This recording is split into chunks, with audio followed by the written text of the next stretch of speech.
देश की राजधानी में बीजेपी की राष्ट्रीय कार्यकारिणी की बैठक, तेलंगाना के सीएम के चंद्रशेखर राव की रैली और कांग्रेस के 21 दलों की चिट्ठी से फिलहाल ये पिक्चर साफ हो गई है कि सभी लोग चुनावी मोड में आ चुके हैं। कहा जा रहा है कि आने वाले दिनों में दो धड़ों में बटा विपक्ष बीजेपी को फायदा दे सकता है। दरअसल 16 और 17 जनवरी को बीजेपी की राष्ट्रीय कार्यकारिणी की बैठक हुई, जिसमें कई सारे बड़े फैसले लिए गए।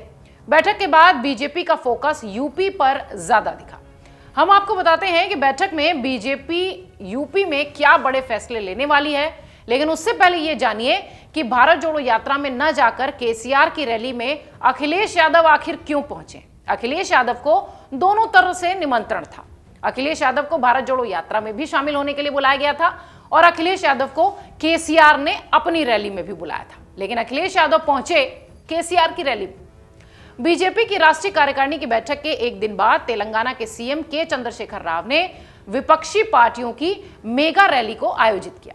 इस रैली में दिल्ली के सीएम अरविंद केजरीवाल के साथ सपा सुप्रीमो अखिलेश यादव दिखाई पड़े।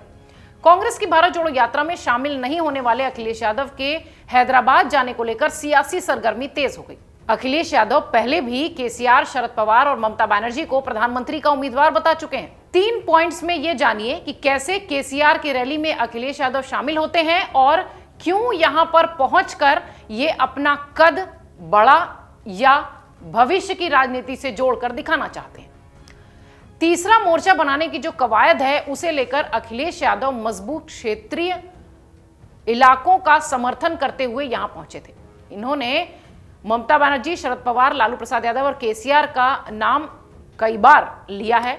इन नेताओं ने अपने राज्यों में बीजेपी से कड़ा मुकाबला किया है, इसलिए अखिलेश को लगता है कि अगर थर्ड फ्रंट के साथ हम जुड़ जाते हैं तो मेरा भविष्य भी अच्छा होगा।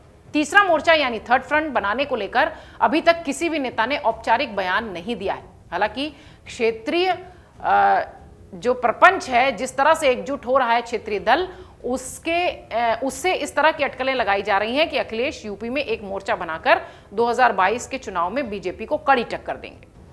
इधर यूपी में सीट शेयरिंग करना इतना आसान नहीं होगा। केसीआर की पार्टी भारतीय राष्ट्र समिति का आधार वोट तेलंगाना में है।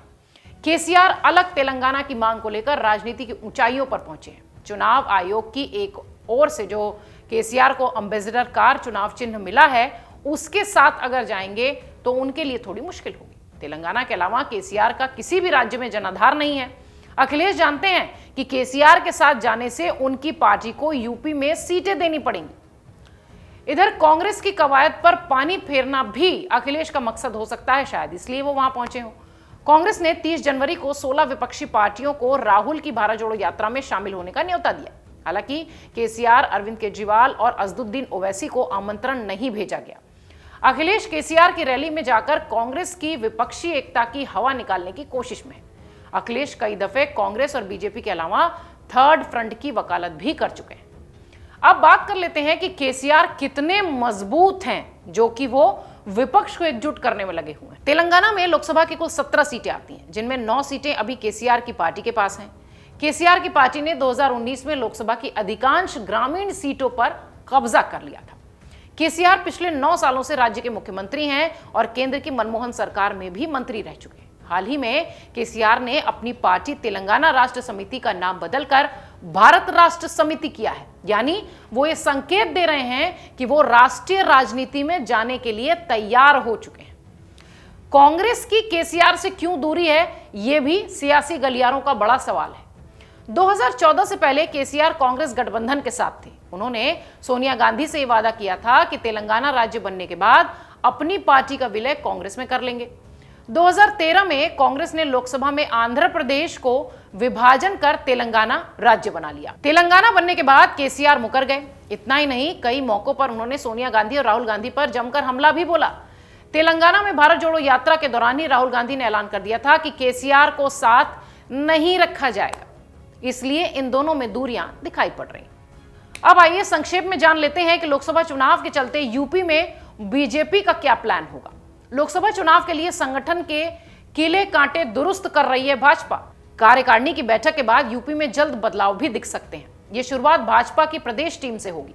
बीते दिनों राजधानी के प्रवास पर आए भाजपा के प्रदेश महामंत्री बीएल संतोष के साथ प्रदेश अध्यक्ष भूपेंद्र सिंह चौधरी और प्रदेश महामंत्री धर्मपाल सिंह संगठन में बदलाव के बारे में चर्चा कर चुके हैं। और जैसा कि हमने बताया कि प्रदेश टीम से ही भाजपा अपने संगठन में बदलाव करेगी। योगी सरकार के दूसरे कार्यकाल में अरविंद कुमार शर्मा ऊर्जा और नगर विकास मंत्री, जेपीएस राठौर सहकारिता राज्य मंत्री और दयाशंकर सिंह परिवहन राज्य मंत्री बनाए गए हैं। स्वाभाविक तौर पर इन तीनों मंत्रियों की संगठन से विदाई लगभग तय सी है। इनके अलावा लंबे समय से प्रदेश टीम का हिस्सा रहे कुछ और पदाधिकारी भी बदले जाएंगे। भाजपा में ये परंपरा रही है कि संगठन में 40% चेहरे नए हों। पुराने चेहरों को हटाकर उनकी जगह नए लोगों को लाने में पार्टी जाति और क्षेत्रीय समीकरण का भी ध्यान रखेगी। इसमें कोई संदेह नहीं है कि जिस तरीके से भाजपा ने तैयारी की है, उत्तर प्रदेश में बदलाव संभव है। क्षेत्रीय अध्यक्ष भी नए दिखाई पड़ेंगे, नया चेहरा होगा। भाजपा अपने क्षेत्रीय संगठन में बदलाव करेगी। अवध क्षेत्र का अध्यक्ष पद कई महीनों से खाली है। रजनीकांत माहेश्वरी की जगह ब्रज क्षेत्र के अध्यक्ष पद पर नया चेहरा देखने को मिल सकता है। खासतौर पर मैनपुरी उपचुनाव में हार के बाद यहां बदलाव के आसार हैं। पश्चिमी क्षेत्र के अध्यक्ष मोहित बेनीवाल और पश्चिमी बेल्ट से ताल्लुक रखने वाले भाजपा के प्रदेश अध्यक्ष भूपेंद्र सिंह चौधरी दोनों जाट नेता हैं। उपचुनाव में मुजफ्फरपुर की खतौली सीट हारने के बाद भाजपा सोशल इंजीनियरिंग के लिहाज से पश्चिम क्षेत्र में गुर्जर या फिर त्यागी बिरादरी से किसी चेहरे को अध्यक्ष पद दे सकती है। काशी क्षेत्र के अध्यक्ष पद भी बदलाव हो सकते हैं, ऐसे संकेत मिल रहे हैं। और इन सब के साथ जिला अध्यक्ष और मंडल अध्यक्ष भी बदले जाएंगे। इस तरह से अगर देखा जाए तो केसीआर की रैली, भारत जोड़ो यात्रा के दौरान चिट्ठियां और राष्ट्रीय कार्यकारिणी की बैठक, ये तीनों ही घटनाक्रम ये बताते हैं कि लोकसभा 2024 के लिए सभी पार्टियां कमर कस के तैयार हो चुकी हैं। इसके अलावा इस साल कई राज्यों में विधानसभा चुनाव भी हैं, जिसके परिणाम ये बताएंगे कि 2024 में किस तरह से और कौन सत्ता पर काबिज होने वाला है। इसलिए कोई भी पार्टी अब कोई चूक नहीं करना चाहती, कोई कसर नहीं छोड़ना चाहती। इसी कड़ी में भाजपा ने उत्तर प्रदेश में बदलाव के संकेत दे दिए हैं। इसके अलावा केसीआर विपक्ष को एकजुट करने की तैयारी में है और दो विपक्ष एक साथ चलता दिखाई पड़ रहा है, जिसमें एक का नेतृत्व राहुल गांधी करते दिख रहे हैं और दूसरे को केसीआर जोड़ने का प्रयास कर रहे हैं। देखना यह है कि प्रधानमंत्री मोदी बनाम ऑल की इस जंग में आखिर क्या होता है। डाउनलोड करें अमर उजाला ऐप और पाएं खबरें लगातार।